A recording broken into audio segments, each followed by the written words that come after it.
Nous sommes là une fois de plus pour vous informer à travers cette émission Le Grand Témoin. Mesdames, Mesdemoiselles et Messieurs, bienvenue à ce nouveau numéro de ce magazine. Aujourd'hui, nous avons choisi pour vous le frère William Branham.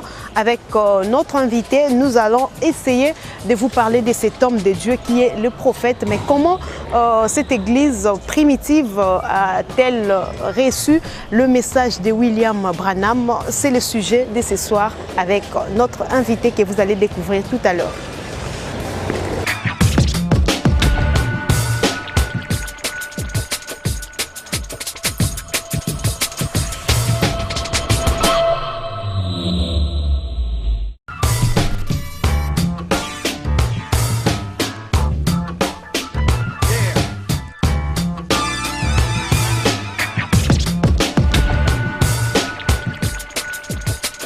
Notre invité, c'est le pasteur Pierre Kasambakana. Il est pasteur de l'église primitive. Avec lui, nous allons vous parler du frère William Branham. Bienvenue, pasteur.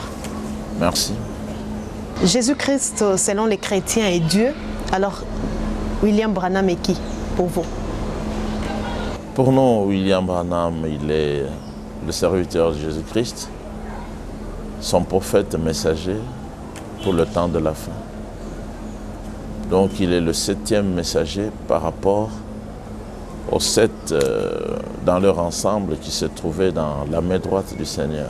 Selon Apocalypse chapitre 1er verset 16, le Seigneur Jésus avait 7 étoiles dans sa main droite. Au chapitre 2 et 3, on a détaillé les âges de l'Église, en commençant par le premier, où l'apôtre Paul était ce messager, le premier messager. Irénée était le 2e. Martin était le 3e messager. Non, Martin, un Français. Voilà. Il fut militaire, pas Martin Luther King, pas non plus aussi Martin Luther, l'Allemand, qui lui a été le 5e en Allemagne. Lui fut un ancien prêtre. Avant Martin Luther, en Allemagne, il y avait Colomba et puis John Wesley en Angleterre. William Branham est le tout dernier, celui qui achève les Saintes Écritures en révélant les mystères pour apporter le message du rétablissement au peuple du Seigneur dans l'Église d'aujourd'hui. Vous avez cité les différentes nationalités de ses précédents, mais Branham, on peut savoir, il était de quelle nationalité? Branham était américain. Il était né à Kentucky, je crois non loin de Louisville, à côté de l'Indiana, l'État de l'Indiana, où il a beaucoup travaillé à Jeffersonville. Donc il était américain. Lui aux États-Unis, vous au Congo, comment il y a eu ces contacts pour qu'aujourd'hui vous puissiez avoir une église qui parle de Branham? Non, c'est le message qui a fait le tour du monde et le message nous est parvenu aussi. Il y avait quelqu'un du nom d'Eval Frank qui a été envoyé pour faire circuler le message à travers le monde entier après le départ du prophète Branham. Et donc c'est comme ça que nous sommes entrés en contact avec le message divin du temps de la fin, prêché ou enseigné par le prophète et le docteur qui était le pasteur William Branham. En quelques lignes, vous pouvez nous dire, il est né en quelle année et puis il est décédé où précisément? Non, lui-même, il ne connaît pas la date de sa naissance, hein. Il ne connaît pas. Mais on avance une date imaginaire, le 9 avril, quelque chose comme ça. Mais comment il ne connaît pas sa date de naissance alors qu'il est intellectuel, non?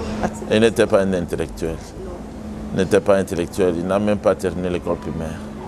Mais il est décédé, il a fait l'accident de circulation le 24 décembre 65. Et vous n'étiez pas encore né? Non, moi je suis né en 53, en ce temps-là j'étais déjà sur la terre, mais j'étais encore catholique. Je ne pouvais pas avoir connaissance du message prophétique apportée par le Seigneur Jésus-Christ à notre génération. Quels étaient les objectifs de Branham?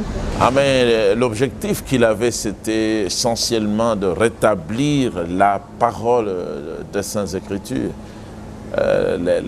les doctrines des apôtres, des anciens apôtres, la révélation prophétique, c'est ça. Donc il était venu pour ramener dans l'Église les vérités bibliques qui étaient perdues, que les églises traditionnelles, appelées faussement églises, étaient parvenues à enterrer et à détruire, prêchant tous les enseignements de la Bible, allant jusqu'à la révélation originale de la sémence du serpent, pour montrer que Caïn n'était pas le fils d'Adam.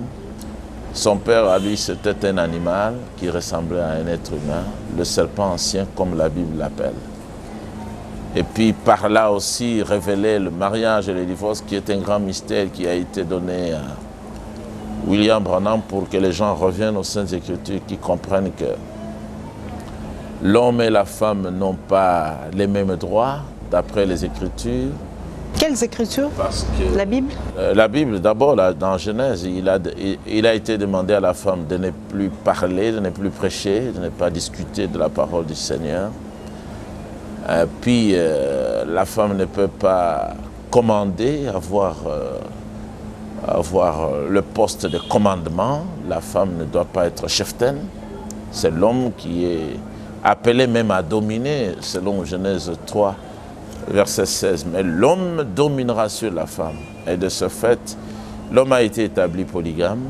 La femme ne peut pas avoir deux maris. Tout ça, c'est dans la Bible. Tout ça, c'est écrit dans les Saintes Écritures. Vous pouvez nous le prouver quelque part? Oui. Là où vous parlez de la polygamie de l'homme? Là où je parle de la polygamie, par exemple, Abraham avait plusieurs femmes dans Genèse 25. Genèse 25 jusqu'au verset 6. Et Jacob, il avait 4 femmes. Dans Genèse 29 et 30. Jacob qui a eu, avec ses 4 femmes, 12 fils. De ces 12 fils sont sortis tous les prophètes, tous les apôtres. Donc ça faisait partie des objectifs de William Branham. La révélation de la parole, voilà.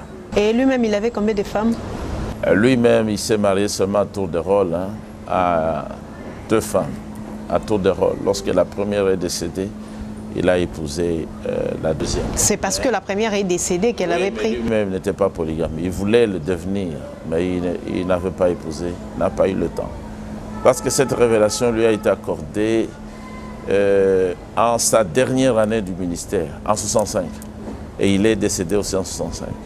Mais il voulait, si les gens veulent vérifier, dans Abraham, je cite Abraham, quand il a enseigné sur Abraham restauré, il a dit, je préférerais avoir 4 ou 5 femmes mariées à moi. Il a condamné tous ceux qui commettent adultère, c'est-à-dire qui prennent les femmes d'autrui. On peut épouser chaque femme qui n'est pas mariée. Vous venez de faire allusion aux écritures du docteur William Branham. Et aujourd'hui à Kinshasa, on parle de plusieurs églises dont qu'on appelle communément les églises branhamistes. Dites-nous d'abord, pourquoi branhamistes? Enfin, c'est ce que les gens disent. Mais il y a aussi une assemblée qui se nomme ainsi, qui se nomme Église Branham. C'est là où ils prêchent que Branham, c'est Dieu. C'est-à-dire, Jésus-Christ aujourd'hui, c'est Branham. Il baptise aussi les gens au nom de Branham. Non seulement nous sommes contre, mais nous maudissons ces gens-là parce que ce sont des aventuriers. Jésus-Christ seul est le véritable Dieu et la vie éternelle. Branham reste et restera le serviteur principal de Jésus-Christ pour le temps de la fin. Les assemblées sont multiples, c'est à cause des fausses doctrines. Au départ, il n'y avait qu'une seule assemblée. Laquelle? Celle qui était dirigée par le pasteur Mukuna Chipuya Wakazadi, à Lemba, sur l'avenue Kilangu. Mais celui-là, en 1980, il a rejeté le message, en rejetant un point essentiel. Lesquels? Le mariage et le divorce, la polygamie. Il a rejeté. Parce qu'il avait compris peut-être la vérité. Non, parce qu'il rejetait la vérité. Il n'avait pas compris. La vérité, c'est... Il prouve que ce que vous dites, c'est ça la vérité. Mais parce que la Bible enseigne ça, la Bible enseigne la polygamie, et nous avons un document laissé par William Branham, un document de la révélation de la Bible tout entière, où il dit toute la Bible est dans la polygamie.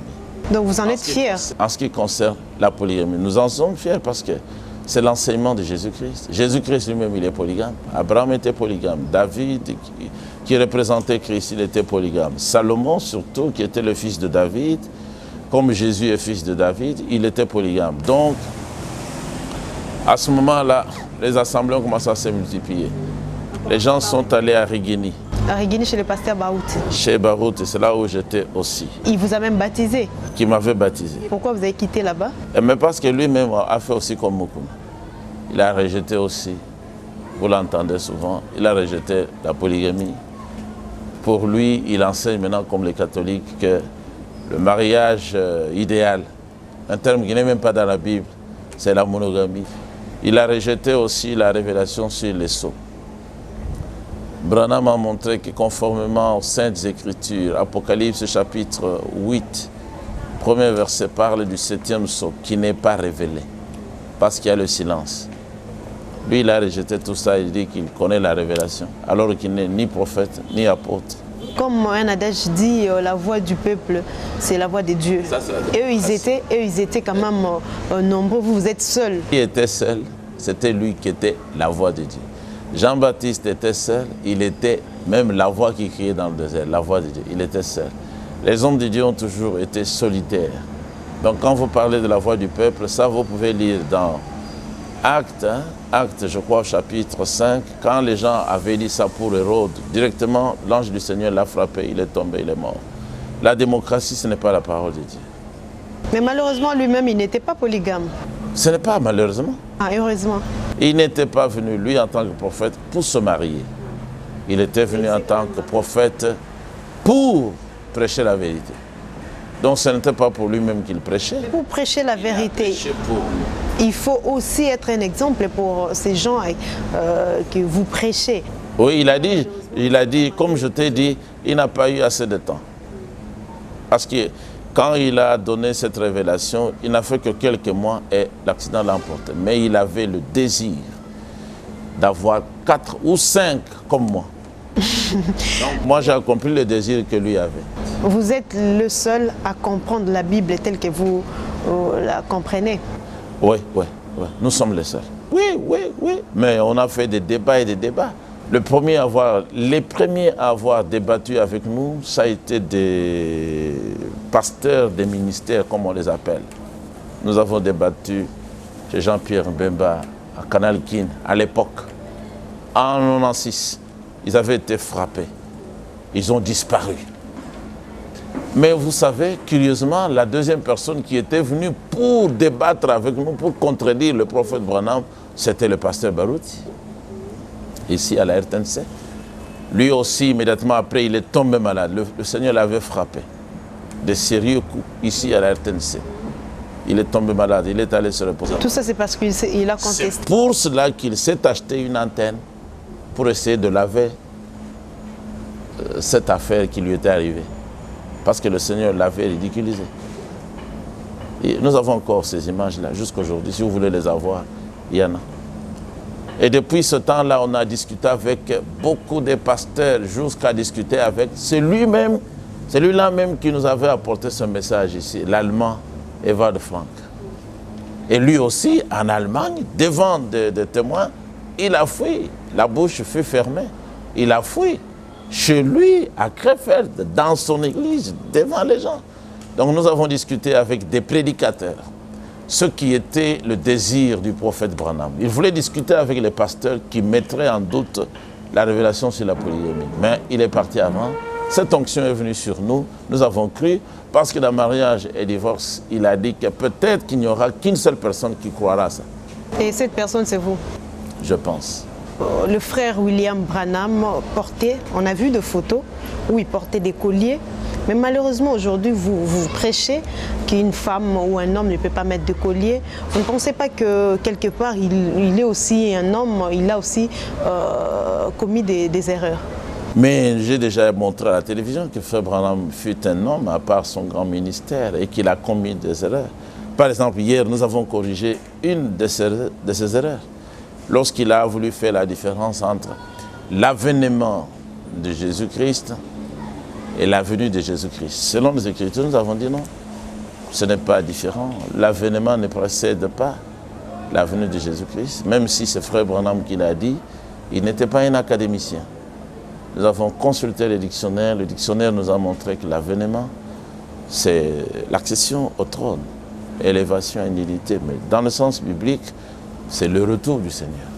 Nous avons comparé les différentes traductions, nous avons demandé à l'Assemblée de pouvoir oublier ce que le prophète Branham a dit au sujet de l'avènement et de la venue, parce que c'est la même chose. Alors, Frère Branham, comme vous l'avez dit tantôt, il habitait les États-Unis. Est-ce qu'il a créé aussi une église là où il habite? Il a laissé le Branham Tabernacle, qui était le quartier général en son temps. Il avait aussi fondé d'autres églises, d'autres assemblées aux États-Unis. Des assemblées qu'il appelait les antennes, les avant-postes. Donc des gens qui répercutaient le même message que lui. Ceux qui pouvaient venir, chaque fois qu'il y avait un problème, se mettre autour de lui et traiter des questions du message. Donc oui, moi-même j'avais été jusqu'aux États-Unis, dans cette église-là. Elle continue à fonctionner jusqu'à aujourd'hui avec ceux qui avaient été autrefois diacres. Ce sont eux qui dirigent en tant que pasteurs. Donc on peut dire que vous êtes fier de lui? Très fier, je peux vraiment prendre position pour l'homme de Yahweh Elohim, William Marion Branham, un véritable homme du Seigneur, honnête, véridique, qui n'a pas menti, qui nous a laissé le message. Beaucoup ne croiront pas, mais je sais qu'il y a des gens qui acceptent mon ministère. Aujourd'hui aussi, vous ne devez pas vous fier à tout ce qu'on appelle l'assemblée de messages. Non, ce sont des incrédules, ils n'acceptent pas le message. Ils ne croient pas le message de Dieu. Mais Branham m'a dit, mais il y a des gens qui croient à mon ministère, qui font des voyages pour venir écouter ce que j'ai à dire. Nous sommes une partie de ceux-là. Et nous soutenons le message, nous défendons le message. Nous discutons sur base de ce message et nous terrassons toujours les gens. Aucun. Nous avons discuté avec Barry ici. Il a été terrassé aussi. Chez lui, lui-même, il a abandonné carrément le message. Il avait combien d'enfants? Qui? Le frère Branham. Il avait 5 enfants. Ils sont en vie? Non, ceux qui sont restés en vie, je crois que ce sont les garçons, les 2 garçons. Ils croient au message de leur... Les garçons, non, les garçons ne croient pas, mais ils traduisent le message. L'aîné, il avait même déjà volé l'argent du prophète Branham qu'il a fait fructifier jusqu'en 85. Et puis, il est allé décompter tout cela pour faire la bibliothèque, appelée faussement la voix de Dieu. Ils ne croient pas. Ils ne croient pas à la polygamie. Ils croient au 7 tonnerres. Les choses qui ne sont pas écrites dans la Bible. Les choses que leur père ne croyait pas, eux, ils croient. Et ce sont des incrédules. Avant que vous nous partiez, je vous remettrai même ce que nous avons écrit à ce sujet-là pour leur montrer quelle grave faute ils ont commise en falsifiant le message de leur père. Et leur père avait déjà maudit les gens qui feraient un tel travail. Nous avons écrit, nous leur avons envoyé. Ils se sont entêtés. Ils n'ont pas voulu obtempérer. Donc, ils n'étaient pas destinés à la vie. Donc, parce qu'ils ont compris que c'était des messages qui amenaient quand même des gens à l'égarement. Non, mais ce sont eux qui ont égaré le monde entier. Ce sont eux qui ont égaré les Ils sont aussi des prédicateurs? Les dieux. Oui, ce sont des prédicateurs. Des pasteurs? Oui, des pasteurs, des faux pasteurs. Faux pourquoi? Faux parce qu'ils ont falsifié le message. Ils ne prêchent pas le message. On peut dire qu'il y a 4 églises branhamistes. Et vous pensez que c'est seulement votre église qui dit la vérité? Non, il n'y a pas 4. Peut-être vous voulez parler des orientations. De toutes les assemblées là qui se sont constituées, qu'on appelle l'assemblée du message, il n'y a pas une seule, à part la nôtre, qui peut défendre le message tel que le prophète l'a laissé. La nôtre a pris position ouvertement. C'est nous qui avons amené même le message à la télévision. Ce n'est pas une obsession. Mais nous sommes possédés par l'esprit de vérité. Par rapport à tout ce que le frère Branham a dit, vous vous êtes plus accroché seulement à la polygamie? C'est le grand défi. Branham a dit, c'est ça le grand défi, le grand sujet qui est devant nous par rapport aux autres sujets. C'est le mariage. Parce que nous avons fait longtemps avec des faux frères. sans le découvrir. Mais lorsqu'il a été question d'aborder maintenant le mariage et le divorce, les esprits se sont manifestés. Alors nous avons compris que ça c'est véritablement un grand sujet parce qu'il a fait se dévoiler les esprits. Et Branham a appelé cela le grand défi de l'heure. C'est la polygamie, le mariage et le divorce. L'apôtre Paul dans Éphésiens 5, verset 32, il avait dit que le sujet, le mystère sur le mariage et le divorce était un grand sujet. Paul a dit, je vous ai tous fiancés à un seul époux. Et Jean-Baptiste a dit, moi je ne suis pas l'époux, je suis l'ami de l'époux, envoyé pour chercher les fiancés de Jésus-Christ. Dans très peu de temps, nous qui croyons et attendons, nous serons enlevés pour participer aux noces de l'agneau. Matthieu 25 va trouver son accomplissement. Là où Jésus a parlé des 10 vierges qui étaient sorties pour aller à la rencontre de leur mari. Les 10 vierges représentent les croyants. Donc Jésus a enseigné la polygamie. Si quelqu'un ne croit pas, il ne fera pas partie de ce groupe-là, des vierges qui monteront pour le mariage de Jésus-Christ. Quel témoignage faites-vous, pouvez-vous faire actuellement du frère Branham? Je donne un très bon témoignage. Ça a été un prophète tout à fait biblique. Lui-même, il dit jusqu'à la fin de son ministère, il n'a pas fait de compromission quant aux choses révélées. Il est resté un serviteur fidèle, comme Matthieu 24, dans le verset 45, 46 et 47 le disent. Il a gardé la vision très claire, l'orientation bien ferme, bien claire des Saintes Écritures. Et il nous a donné l'ensemble du message, sans chercher à être corrompu par les gens, par le diable.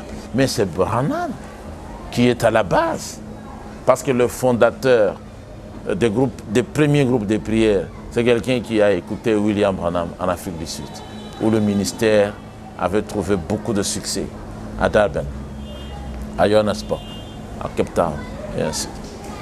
J'ai des citations ici où il dit « Ici aux États-Unis, nous avons des difficultés quant à la doctrine parce qu'il y a eu beaucoup de fausses doctrines qui étaient enseignées avant. Mais si vous allez au Congo belge, en ce temps-là on nous appelait le Congo belge, vous trouverez que les choses sont autrement. » Donc le prophète Branham avait déjà été ici. Plusieurs fois il a parlé de notre pays en citant le Congo belge. Il dit là-bas, les gens m'attendraient 2 ou 3 semaines avant que je n'arrive, s'étendraient même au soleil au Congo belge. Lorsqu'il est arrivé, est-ce qu'il a pu quand même monter une église au Congo ou bien... Ça, je ne sais pas. Ça, je ne sais pas. Ça doit être dans les années 60. Il doit avoir prêché parce qu'il passait toujours par ici pour aller en Afrique du Sud. Donc, nous n'avons pas un témoignage nous indiquant qu'il ait laissé une assemblée quelque part. Il a beaucoup pleuré. Nous avons des citations où il a beaucoup pleuré du fait que partout où il a été, il n'a pas pu laisser des groupes sous surveillance parce qu'il lui manquait des prédicateurs qui devaient s'occuper. Mais maintenant, ça y est. Maintenant, par exemple, nous avons des gens formés qui ont été placés comme Branham le désirait aux États-Unis. Nous avons envoyé des frères. En Europe, nous avons des frères. Même en Afrique du Sud où il avait été, il y a des frères. Dans notre pays, dans toutes les provinces, il y a des frères très bien formés dans le message. Qu'est-ce qui interdit vos femmes à se faire belles? C'est biblique. 1 Timothée 2 en parle. 1 Pierre 3 en parle. C'est catégorique. Ce n'est pas Branham. Branham nous a ramenés à ce qui était déjà écrit dans la Bible. Donc, même nos femmes sont belles. Elles sont belles. Ce ne sont pas les crayons et les pantalons. Une femme qui met les pantalons, elle est sous la malédiction divine. Mais un homme polygame, il n'est pas sous la malédiction, non? Non, il est sous la bénédiction. Abraham, béni, polygame. David, béni, polygame. Salomon, béni, polygame. Les prophètes, béni, polygame. Gédéon, béni, polygame. Jephthé, les juges, béni, polygame. Jésus-Christ, la source des bénédictions, polygame. Jésus-Christ polygame. Mais Jésus-Christ est polygame. C'est-à-dire? Tous les croyants sont fiancés. Et il vient pour se marier. J'ai dit ça. Il vient pour se marier. Il va se marier au ciel. Mais il vient prendre l'église composée de milliers de membres. C'est ça l'épouse de Jésus-Christ. Jésus est polygame, essentiellement polygame. Il est la réalité de Salomon. Il est la réalité de David. Les deux là, c'était des vrais polygames. David avait 500. Dieu a dit, je t'ai donné les femmes. C'est Dieu qui a donné à David les femmes. Et il lui a fait des reproches. Pourquoi avait-il été prendre l'unique femme de Uri le Héthien? Il a dit, si le nombre n'était pas suffisant, j'étais déjà disposé à t'en ajouter encore. Dieu croit en la polygamie. 2 Samuel chapitre 12, depuis le verset 8 jusqu'au verset 24. Dans 1 Roi 15, verset 5, le Seigneur fait des éloges à David. Il a dit, et il faut être juste comme David, qui n'a fait que ce qui est juste à mes yeux. Donc la polygamie est tout à fait juste aux yeux du Seigneur. Il dit, pendant toute sa vie, il ne s'est jamais détourné d'aucun de mes commandements. De mes commandements, pas les commandements de notre pays. De mes commandements, moi, Yahweh Elohim. Excepté cette affaire que je lui ai pardonnée, cette affaire unique en son genre, où il a commis adultère. Ça aussi, le Seigneur a pardonné. Mais il dit, il a fait ce qui est juste à mes yeux. 1 Roi, chapitre 15, verset 5. Dieu fait des éloges au roi David, qui avait 500 femmes. 1 Roi 11, c'est son fils qui avait 1000 femmes.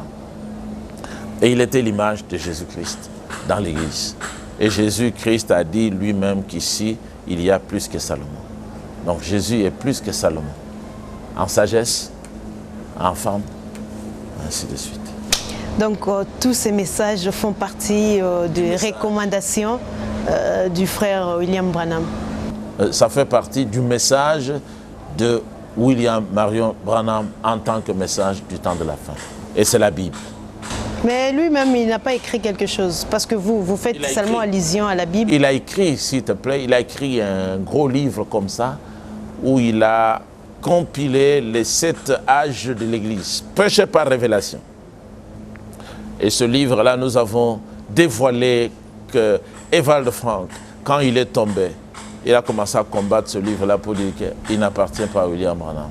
Mais nous avons montré, avec des preuves, à l'appui, combien de fois William Branham a annoncé qu'il écrivait personnellement un livre. Et lorsque le livre est terminé, il a annoncé que je l'ai mis maintenant à l'impression. Et lorsque le livre a été imprimé, c'est William Branham qui a reçu le premier lot, qu'il a dédicacé, il l'a remis au prédicateur. 1000 exemplaires.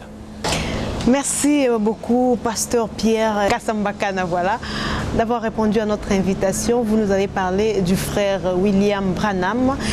Et merci à vous, très chers téléspectateurs, d'avoir suivi cette émission. Les rendez-vous est pris pour la semaine prochaine avec, cette fois-là, un nouveau numéro de ces magazines Grand Témoin. Au revoir.